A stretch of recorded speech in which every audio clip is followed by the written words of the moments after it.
வணக்கம். அதிர்ஷ்டம் தரும் யோகம் அன்பர்களுக்கு ஆங்கில புத்தாண்டு நல்வாழ்த்துக்கள். ஹேப்பி நியூ இயர் அப்படின்னு சொல்லுவோம். நம்ம இந்த தொகுப்பில் 1/1/2023 ஆங்கில புத்தாண்டு பலனை பற்றி பார்த்து கொண்டு வருகின்றோம். இன்றைக்கி பார்க்க போகிற தொகுப்பு உங்கள் ராசி மிதுனராசி நேயர்களுக்கு. மிதுனராசிக்காரர்களுக்கு இந்த ஆண்டு எப்படி இருக்க போகுது, என்னென்ன உங்கள் வாழ்க்கையில் நடக்க போகிறத சுருக்கமாக பார்ப்போம். சரி வாங்க. மிதுனம் காலதேவன் வீட்டில் 3வது இடம். நீங்கள் எப்போதும் முன்னேற்றத்தை அடையக்கூடிய ராசியில் இந்த மிதுன ராசி ஒரு சிறப்பான ராசி. இந்த மிதுன ராசிக்காரங்க புதனுடைய ஆட்சி வீடு. இந்த வீட்டில் வீட்டில் பிறந்தவங்க மிருகசீரிசம், திருவாதிரை நட்சத்திரம், புனர்பூச நட்சத்திரத்தில் பிறந்திருப்பீங்க. பாதம் ஒரு பக்கம் இருக்கட்டும். இப்படி பிறக்கும்போது ஒவ்வொரு நட்சத்திரத்துக்கும் ஒவ்வொருடைய கிரகத்துக்கு தகுந்த மாதிரி உங்களுக்கு வாழ்க்கையில் ஏற்றம் இறக்கம் இருக்கும். மொத்தத்தில் வாழ்க்கையில் எல்லா சுகத்தையும் எல்லாத்தையும் அனுபவிக்கத்தான் பிறந்திருக்கீங்க. உங்களுடைய ஜாக ரீதியாக லக்னாதிபதி யாருன்னு பார்த்து அதை முடிவு செய்யப்படும். இப்போ இந்த ஆங்கில புத்தாண்டை பொறுத்த வரைக்கும் உங்களுக்கு எப்படி இருக்குது அப்படின்னா, இந்த ஆங்கில புத்தாண்டு செவ்வாயோட ஆதிக்கத்தில் பிறக்குது. அதாவது கூட்டுத்தொகை பார்த்திங்கன்னா 2, 2, 5, 9 செவ்வாயோட ஆதிக்கம். புதனுக்கு செவ்வாய்க்கு பிடிக்குமா அப்படி பார்த்தீங்கன்னா கண்டிப்பாக பிடிக்காது. ஆனால் நட்சத்திரம் மிருகசீரிஷ நட்சத்திரம் ஒன்று உள்ளே உட்காந்துருக்கு. அப்போ சொந்த பந்தத்தினால் துன்பம் துயரம் ஒரு 75%, ஒரு 25% அவங்களால சின்ன சின்ன நன்மைகள் நடக்கத்தான் செய்யும். ஆனால் 75 அவங்களால துன்பம்தான். 25 மட்டும்தான் அவங்களால ஒரு லாப நோக்கம் இருக்கும். அப்போ மிதுனராசிக்காரன் தானே என்ன செஞ்சுக்கிறணும் அப்படின்னா, பெரும்பாலும் நீங்கள் சிக்கனத்தை கைப்பிடிக்க வேண்டும். இவங்க செஞ்சால் நாளைக்கு நம்ம செய்வாங்க அப்படி எண்ணத்தை கைவிட்டுட்டு, இன்றைக்கி நமக்கு என்ன இருக்குது அப்படிங்கிறத, இப்போ தண்ணி வருது வேகமாக நம்ம பிடிச்சி வைக்கிறோம், டேங்கில் பிடிச்சி ஏற்றிக்கிறோம். எதுக்கு? நாளைக்கு தேவைக்காக.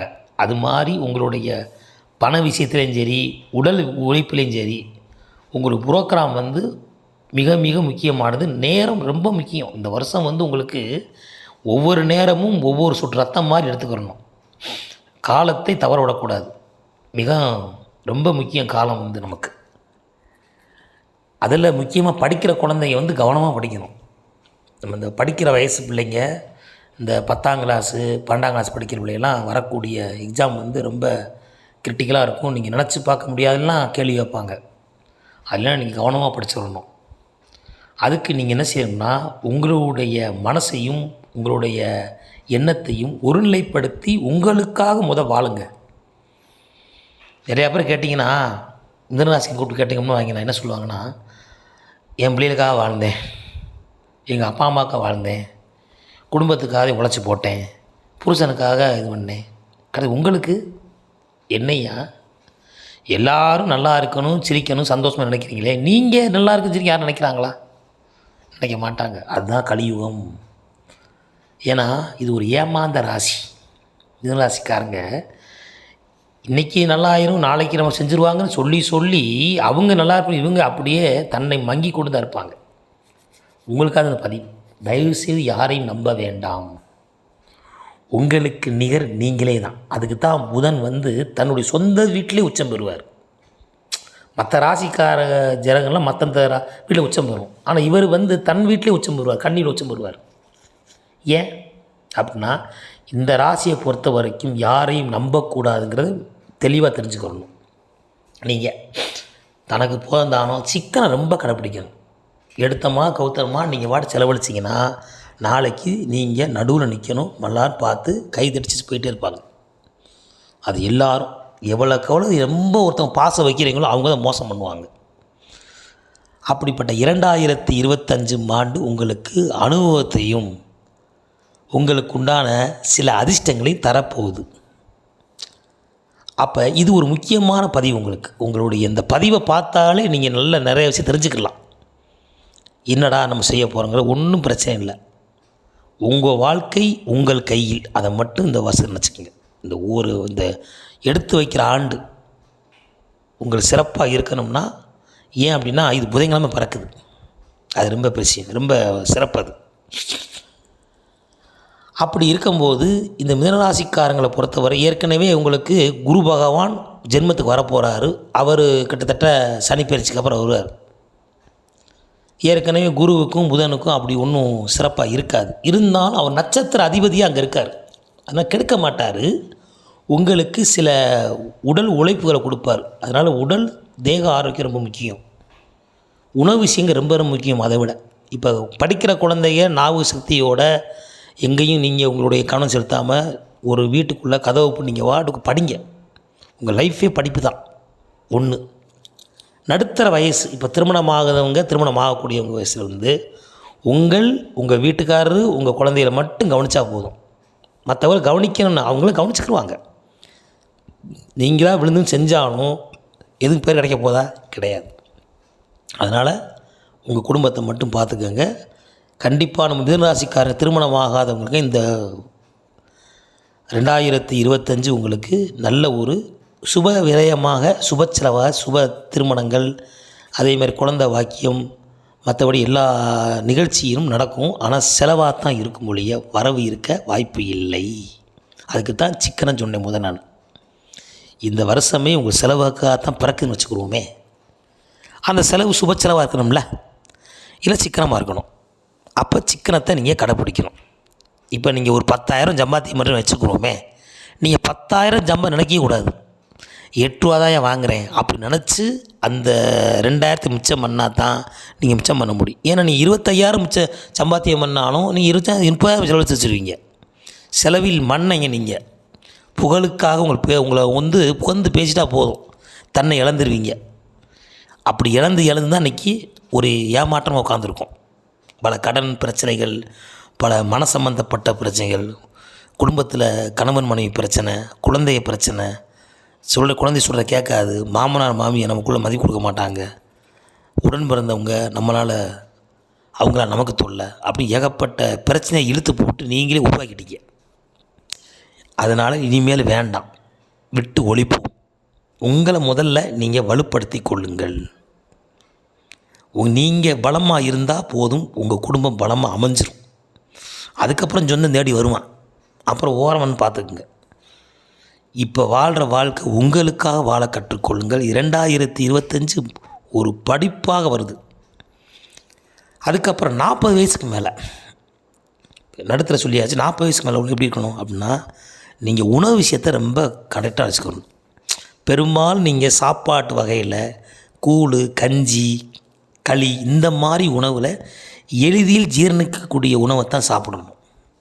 40 வயசுக்குள் மிதுனராசிக்காரங்க ஆண்களாக இருந்தாலும் சரி, பெண்கள் தான் சரி, 40 வயசு மேலே உள்ளவங்களாம் இயற்கையான உணவுகளை சாப்பிடுங்க, பழங்கள் சாப்பிடுங்க. பொதுவாக குளிர்ச்சியான பண்டங்கள் சாப்பிடாம சூடாக சாப்பிட்டுக்குங்க. ஏன்னா மருத்துவ செலவுகள் வரக்கூடிய வாய்ப்பு இருக்குது. அதனால் நம்ம உடம்பை நம்மளே தயார்படுத்தி கொள்ள வேண்டும் 40 வயசுக்கு மேலே உள்ள மிதுனராசி நேயர்களுக்கு. ஏன்னா ஜென்மத்தில் குரு வரனால சின்ன சின்ன உடல் உபாதை கொடுத்து மருத்துவம் கொடுப்பார். அதுக்கு அந்த மருத்துவ செலவுக்கு செய்கிறத நம்ம நல்ல உணவு வாங்கி சாப்பிட்ருவோமே, இயற்கையான உணவுகளை. அப்போ கசப்பு, துவர்ப்பெல்லாம் சாப்பிடுவோமே. சாப்பிட்டோம்னா உங்களுக்கு உடல் சம்மந்தப்பட்ட பிரச்சனை நீங்கும். நல்ல ரெஸ்ட் எடுங்க ஐயா, போதுங்க. வேலை பார்த்து ஓஞ்சதுன்னா போதும் இந்த குடும்பத்துக்காக. அதனால் நல்ல ரெஸ்ட் எடுத்துக்கோங்க. வெளியூர் பிரயாணம் பெரும்பாலும் தவிர்த்து விடுங்கள்.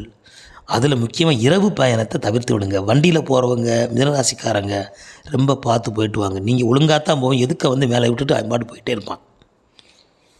அப்போ நமக்கு லைஃபே பாழாக போயிடும். அப்போ வண்டியில் கவனமாக வரணும்.